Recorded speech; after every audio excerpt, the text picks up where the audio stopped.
Hello, I'm Robbie Fowler and you're watching Redmen TV.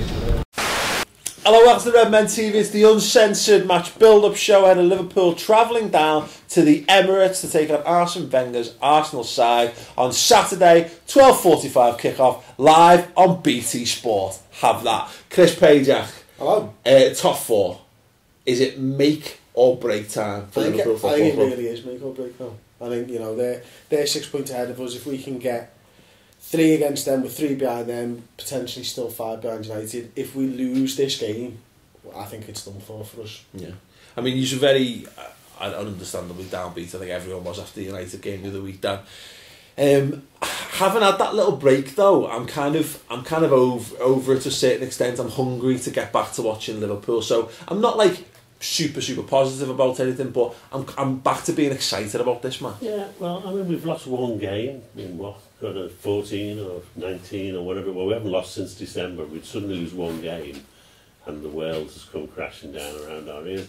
And I know it's now really difficult for us to go anywhere, but there's no reason to think we can't beat Arsenal. You know, we're certainly good enough to do it. Mm-hmm. So, you know, game on, really. Yeah. What about you, Ian? Do you subscribe to that thing that it's all or nothing, that we actually have to go and get a win, or, you know, are there shades of day to this? I don't have to win at all. I think if we get beat, it's going to be really tough. But on the other hand, if we get beat and then win the last 8, we still finish on 75 points. And I still think it'll be around that points total we need. Yeah. But if we lose Saturday, we're probably going to have to win at Chelsea. Yeah. And we're probably going to have to pick up 3, maybe 4 points from them 2 games anyway. So you're really putting yourself in the position of winning out, I think, if we get beat. So I think we can win there. Absolutely, we can win there. We bossed them off the park at Anfield, didn't we? You know, only because Brad Jones couldn't save shots that we ended up not winning the game. So I'm confident going there. It's a weird one, is that? Because to be fair, you know, you think about the games and the grounds you still don't like going to. For me, anyway, Arsenal at the Emirates, we don't have a great record there. That's obviously, you know, they've adapted to that ground perfectly. It suits their style of football. They are a very difficult side to beat at home. Yeah, we had a really good goal last year in the cup. I think we got beat 2-1 in the end, and it meant, I don't think it meant quite so much to us because we just trounced them at Anfield. We were going for the league, not the. Yeah. So I'm confident we've certainly given them a game, and we could easily win it. Mm-hmm. Yeah, because I mean, yeah, I think I was talking to Robbie from Arsenal Fan TV. Sadly, we did the interviews that accidentally got deleted, so no one will ever see them. They were good, I can assure you, but we were talking about this, and my feeling is very much it is more hope than expectation. If we'd beaten United, I'd be coming into this game snarling, hungry, drooling at the mouth, ready to go in and, for us to tear them apart. While I was sat here doing a live show, which is what we'll be doing for the match. But, it's back to, we said this so much this season, we were so poor at the start of the season, we've left ourselves so little room for failure, that there is once again, it feels like there's so much riding on this game that I'm not like, there's so many nerves going on around me. That's what it's all about at the moment. It's not doom and gloom from the Man United game, it's the fact that every game means so much, and losing one, we've still won 15 out of 18 points at the end of the day. Although, the last sort of 3 or 4 games we've not been in great form. We needed this break, I think, and we needed to sort of recharge our batteries. Arsenal, as good as they are at the Emirates and as good a side they are, I mean, they're the form team in the Premier League. They've won the last 6 in the Premier League. They're an incredible football side, but they're not going to set up to stifle us. And that is our little advantage, I think, because they just go and play football, and that's the Arsenal way, and that's commendable, and they're very good at it. But when teams come in and sit in and press us high up the pitch and stuff like that, that's where we struggle. So I think we've got a little bit of an advantage there because they'll just play the way they play, and hopefully we can capitalise on that. Yes, we've not been great at the Emirates. That's not to say that we can't go and beat them. So that's you would say, therefore, maybe that the approach is go and slug it out toe to toe with them. Yeah, because I think our defence is better. That's a good point. It's an interesting point. Anyway, Dad, what about you? Is that how you would approach this game? No. I mean, I don't think we should tamper with the defence, other than obviously Skrtel's not there. But I think changing it from a 3 now would be wrong. I mean, Rodgers has gone on record as saying that's the system he's devised which works for us. So it'd be silly after two bad 45 minutes to ditch it. But I'd be a bit worried of having Allen and Henderson alone in the middle of our midfield against Arsenal. Yeah. So I'd certainly, if he's fit, I'd put Lucas in with Allen and Henderson. I think it's telling that Lucas ain't got so much time in that All-Star game. You know, and albeit it was a charity game and it wasn't played at the most terrific of tempos, but I thought, did he play the full game? He played the vast majority of the game, certainly.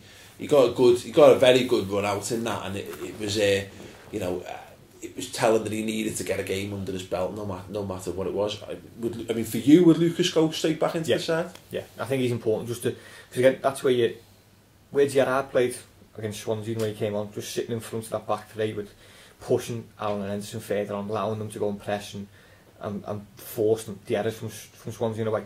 That's what it do, you know, and just let Lucas mop up in that area. Just let him sit in and cover the back three and allow them to push on. Yeah, I think if there's one thing Arsenal are great at, and you know they've got a depth of a phenomenal talent there, is those attacking midfield positions. You know, you can pick one. It's whether they're a pain in the arse for fantasy football because you never know who's going to be in there. But you know, that's where they can hurt you. And I think having someone like Lucas Leiva could actually be a massive benefit to Liverpool. Yeah, definitely, because it's Santi Cazorla is the one for me. He's just an incredible footballer. I mean, he's one of those players that you enjoy watching because he's so skillful and he picks a pass out and everything he does, it just seems so easy for him. And you need someone like Lucas in there to stop that and to rough him up a little bit, you know, because it takes a lot to do that. And the only player in our squad who can do that is Lucas Leiva. Yeah, definitely. I mean, the other two things is Swansea and United both outnumbered Henderson and Allen in the middle. And I think that was half, the root of the problems we had. Yeah. So stick Lucas in there as well, give us the extra number. I think that might help us a lot. Yeah, we have to talk about it. How good is Alexis Sanchez? Yeah, he's a special player. He's good, but he's not that good. Really? He's not Luis Suarez, is he? No. I mean, I watched them the other day for Chile, a real football match against Brazil when you were watching people Thierry Henry doing skip passes to Brian Babel. You know, he was okay, but he wasn't setting the world alight. And he was brilliant when he started out at Arsenal, and he has had a bit of a dip in form. I mean, for me, when I've watched Arsenal recently, it's been Cazorla who's stood out, not Sanchez. I'd have had him. I think from the I'd have had him. Yeah, he's a good enough player to for us, but. I wouldn't go there, thinking, oh my God, we're facing Sanchez. And at Anfield, he didn't do anything, did he? No, that's a good point. Thoughts on it, Ian? I think he's the best player in the league. Really? Yeah. On an individual talent, I think he's the best. I think he's in that bracket. I think whether he's, I think it's a fair point to make. I think I think there's a case to be made. I think he's up there. I think if Aguero had been fit, I think he's number one, top of the pile. But he's in that. We talked about this already. This upper echelon of players in the Premier League. I think he's up there with. I think he's there with Eden Hazard. I think Hazard would be ahead of him for me. Arsenal fans, Aguero. One or two are going to be watching. What do you feel about that? Eden Hazard's better than Alexis Sanchez. We're not even saying the Liverpool player's better than him. They'll probably be all like, yeah, you're right. He probably will be, will you? The thing with Let us know in the comments below. Sanchez is David Silva. David Silva's better than him. He is better than him. Alexis Sanchez was brilliant for 3 months, and then turn of the year, sort of December, he started to struggle. And I don't think it's him. I think he's knackered.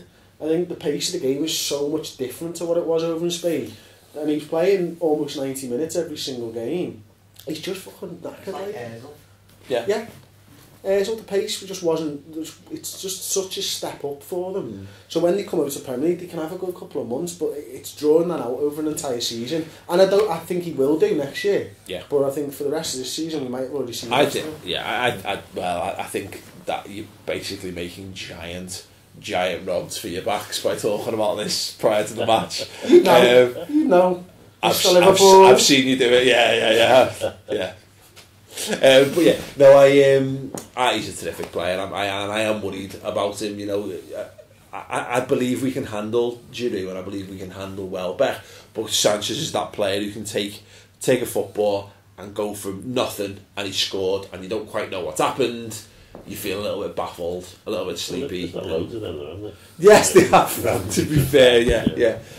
They have got a very good. They've got a very good array of talent available to them. Aaron Ramsey's another perfect example of that. Seems to be coming back into form at just the wrong time for us. Hopefully, he'll pick up an injury between now and kick-off. It's every likelihood. Every likelihood. Because in fairness, there must be something in the water in North London, and like Newcastle, because of just the horrific injury problems that happens to people who join those. It's true. Check it out. Like look, I'll give you the perfect example of the Newcastle one. Johnny Wilkinson, not even playing football, was playing for Newcastle rugby. Career basically ground to a halt while he was living in Newcastle. Left Newcastle, everything was fine again. Had a good end to his career. But there you go. But this is true. Like the most injury-prone clubs in England, Newcastle and Arsenal Football Club. Can you name Arsenal fans? What? Newcastle footballers. What? Are you messing? Kieran Dyer. Yeah? Remember him? Exactly. No. Anyone under the age of like 20 is like, who? Kieran Dyer. He was basically, Jermaine Genius is? He was a better version of him, but not ultimately like Kieran Dyer. There you go. There's loads, mate. Literally Newcastle. Just, yeah. Okay. Hatton Ben Arthur. Lost his ability and his motivation at the same time. Anyway, welcome to Redmen TV. We're talking about the film as Arsenal. Or are we? Here's a question for you. Is Daniel Sturridge's injury a ruse? Yes. I really hope it is. What you mean to Fox Roy Hodgson into not playing? There was loads of people pulling out of the England for the friendly, weren't they? And I think a large part of it is down to that. Because I think I was talking about this with Matt from This Is Anfield, and he said it wasn't widely reported. It's kind of like everyone said it's a month. He's got this hip injury, but it's not like, I think it was like John Cross picked it up, and then he said like someone else picked up on that. But it's not like today it was reported. He's slightly doubtful. He's being told that he has to start against Arsenal. I mean, I'm hoping. But I've had so many of these false expectations on Sturridge. I thought like the second injury when he came back the last time and he got injured again. I was like, nah, this is bullshit. It was just keeping him safe. He might be injured and not play. Really? And the Sterling would play up front. Well, that's a question, isn't it? Because I think there's a very strong case to make that Daniel Sturridge doesn't start this game. That we go back to what we did against Southampton away from home. Yeah, I'd start Sterling up top because Sturridge doesn't look like he's got the base back in his legs yet. Whether he's got it or doesn't want to use it or whatever, but Sterling offers just something different. You see Man City at home as well. Sterling's movements drag them all over the place and it allowed Coutinho and Hannes to get in and around. If you put three in the middle of midfield, you really only got two up top then.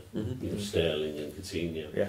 If you play Sturridge, then either Coutinho or Sterling would have to either move to the wings, which I really don't want, or not play. Yeah, I think there's a very strong case to be made that we should go with Sterling front. Do you agree? Yeah, I mean, I said against United we should have played Sterling front. So absolutely agree now. Yeah.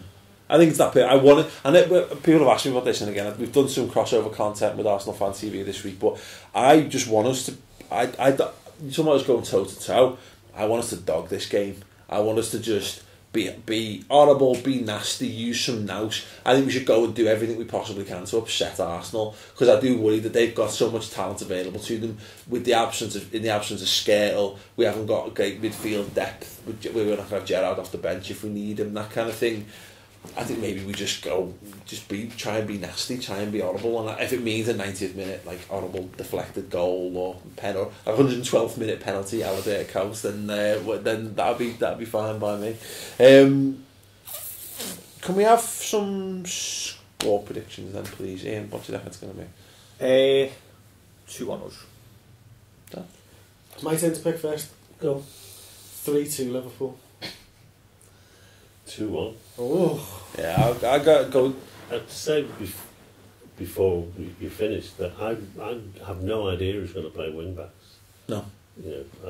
They're all a bit of a disaster at the moment. It's for me, and it's only because again I've been playing a lot of Pro Evo online this week, and Markovic has been sensational for me. That I've really found my confidence in him again. I'm hoping Brendan Rodgers has done the same. I think Markovic needs to go back into the team because I'd rather Sterling be on the bench and be an option in the attacking positions than be wasted in right wing back. Unless Markovic is going to be shit, in which case, yeah. I think if you bring Lucas in to sit as well, you can push the wing backs further on. And I think that's what he did. I think Sterling stayed at right wing back, didn't he, in the Swansea game in the second half? That's a great question. And he was camped in that final third, wasn't he? Yeah. He was camped on that right wing and he was attacking the left back. Just constantly, because we kept rotating the ball, kept winning it back. And having Gerrard sitting there, making it like 4 at the back, allowed them to push on. And I think you can do that if you want. If Sturridge is starting and you want to go bring Lucas in, Sterling's going to have to play wing back. But I think you allow them to play. I think you could then go with Markovic and Sterling in a way, and push them both on. Like I say, I just think Markovic, he's been bombed out a bit. He hasn't been good. His form had dipped. He's got to go back in the team at some point. I think we can see Sterling. I'd rather see Sterling used in this. We're going to need his pace, and we're probably going to need him in an attacking positions. If Ives not fit, we kind of haven't got another option. I wouldn't want Lallana playing in that position against Arsenal. They've got too much pace. So Johnson's the only other option. Johnson, oh God, God. I was really upbeat about this. Sorry, is the question we haven't asked? Who comes in for Skrtel? Lovren. Yeah, it's got to be Lovren. No shout for Colo. He's going to have another Arsenal loving off their fans. Like, it always annoys me because I know everybody loves Colo Torre, but they don't like it when the opposition fans like players more than we do. No, I think in this system that this role is not made for Lovren as such, but it's the one he's got to play in. Yeah, just go and win your headers. Don't you've got the ball. If anyone comes near you, just knock it back to Minya and he can put it into touch. Or attempt to put it into touch. Or just give it to Sal, give it to them. Like, just let them do all the other stuff. Like Skrtel's done to a degree. Yeah. And just concentrate on the other side. Yeah. Well, and to be fair, like again, we've paid a lot of money for him. He hasn't impressed at all this season, but we haven't really seen him in the centre of a back three. We haven't seen him in the centre of a back three, really, have we? So give him a go. To be fair, I wouldn't be surprised to see it Colo, but if it's Colo, that's surely curtains for Lovren, because if you can't trust him in that what should be his natural position out of those three, then it's game over surely. Okay, let us know how you think Liverpool should approach this. If he's fit, does Daniel Sturridge start the game? If not, Sterling, would you go with him, or would you mix it up? Would you go mental? Ricky Lambert's been doing that, just been kicking around. Would you chuck Big Rick in? Who plays at wing backs? Who comes in for Martin Skrtel at the centre? Let us know your score predictions as well. And don't forget we're going to be doing a live show as well, aren't we? Yeah, it's going to be good. So you come and check us out on the live show, and also you can watch the match on BT Sport as well. It's on from 12:45 kickoff, so you can watch us in the build-up. But if you want to watch the match, go and watch it on BT Sport. Anyway, check us out. We've done more content this week on the redmentv.com as well. Fantastic. We're answering your questions at RMTV Question Time. It was brilliant. Go and check it out. Give the video a thumbs up. Thoughts in the comments below. Ta. What do you think of Daniel Sturridge? I think for me personally, I've been frustrated. He's had a long injury. It's great to have him back. Yeah. He just doesn't seem to be firing on all cylinders for Liverpool at the minute. But every time I see him and he comes on, he does cause problems. I don't know if he's still mollycoddling him leading into the end of the season, because we've got 8 games left to go, and Liverpool need to be in the top 4. He needs to be playing and starting. I like him.